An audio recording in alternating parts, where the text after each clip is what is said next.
Argentina football দলের সমর্থন করা এক তরুণীর বাসায় রাতে দেখা করতে যান ব্রাজিল দলের সমর্থক রুহুল আমিন নামের এক যুবক। বিষয়টি টের পেয়ে ওই তরুণীর বাসায় গিয়ে তাদের আটক করেন স্থানীয়রা। এ সময় জানা যায়, সামাজিক যোগাযোগ মাধ্যম ফেসবুকে ব্রাজিল দলের সমর্থনে নিয়মিত পোস্ট করতেন রুহুল আমিন। অপরদিকে ওই তরুণীও আর্জেন্টিনা দলের সমর্থনে ফেসবুকে পোস্ট করতেন। সেখান থেকেই তাদের পরিচয়। ভালো বন্ধুত্ব হওয়ায় তারা ঘুরতে বের হন। পরে ওই তরুণীকে বাসায় পৌঁছে দেন রুহুল।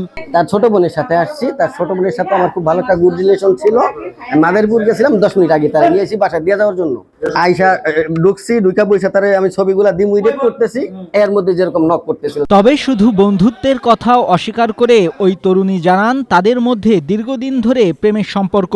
ওনার সাথে আমার একটা সম্পর্ক আছে, রিলেশনশিপ না। আমি ওনাকে বিয়ে করিনি, তবে আমরা করবো। একটা রিলেশনশিপ থাকলে একটা ছেলে মেয়ে নর্মালি একটা হয় না, কাছাকাছি বসে বা একটা, এটা তো আপনারা জানেন তাই না। মঙ্গলবার রাতে শরীয়তপুরের সদর উপজেলার আঙ্গারিয়া বাগচি বাজার এলাকায় এ ঘটনা ঘটে।